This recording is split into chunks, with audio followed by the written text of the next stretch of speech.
প্রথমত একজন নেতৃত্ববান ছেলে হওয়ার জন্য একজন লিডার মেন্টালিটির হন। যখন আপনি কোনো গ্রুপে বা মেয়েদের সামনে থাকবেন তখন আপনিই ডিসাইড করুন বাকিরা কি করবে বা কোন দিকে যাবে। মেয়েরা এই বিষয়টা অনেক পছন্দ করে, কারণ তারা আপনার গাড়িতে আপনার সাথে চড়তে চায়, যেখানে স্টিয়ারিং আপনার হাতে থাকবে আর আপনি যেখানে ইচ্ছা তাকে ঘুরতে নিয়ে যান।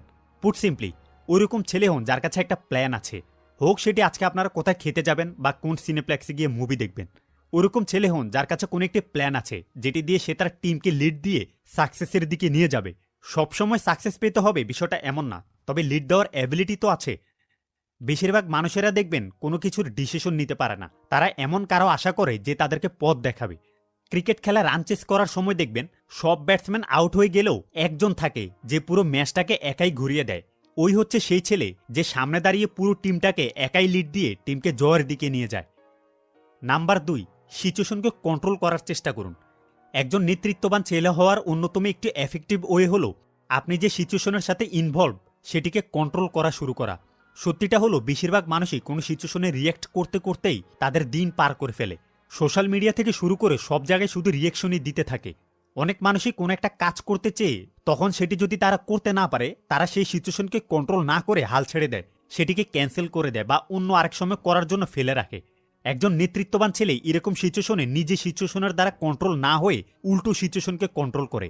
ফর এক্সাম্পল, যদি আপনার বর্তমান অর্থনৈতিক অবস্থা খারাপ থাকে, আপনি বেকার থাকেন এবং আপনি এটিকে চেঞ্জ করার জন্য কোনো পদক্ষেপই নিচ্ছেন না, তাহলে এখানে আপনি আপনার সিচুয়েশনের দ্বারা কন্ট্রোল হচ্ছেন।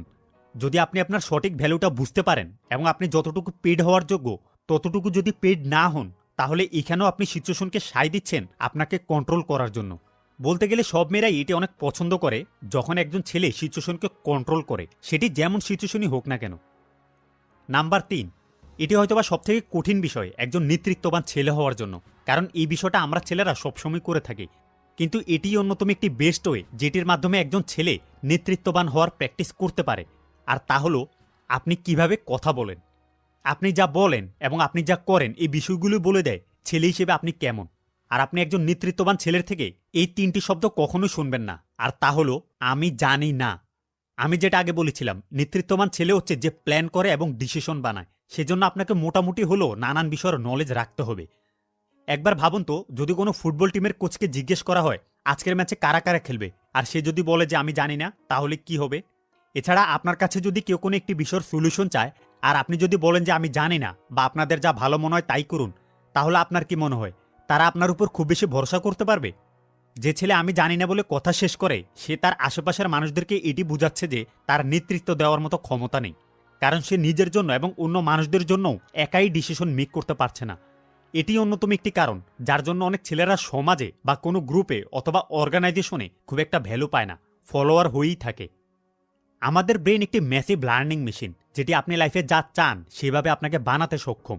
এই টিপসগুলো শিখে আপনি আপনার লাইফে অ্যাপ্লাই করার মাধ্যমে আপনি একজন নেতৃত্ববান ছেলে হতে পারবেন, শুধুমাত্র মেয়েদের কাছে না, লাইফের অন্যান্য ফিল্ডেও। ওকে, ভিডিওটি থেকে যদি আপনি কিছু শিখতে পারেন তাহলে ভিডিওটিতে একটি লাইক দিন, আর চ্যানেলে নতুন হয়ে থাকলে সাবস্ক্রাইব করে নিন, আর এই ভিডিওটি আপনার অন্যান্য বন্ধুদের সাথেও শেয়ার করুন। ওকে, ইউ গাইজ আর অসাম।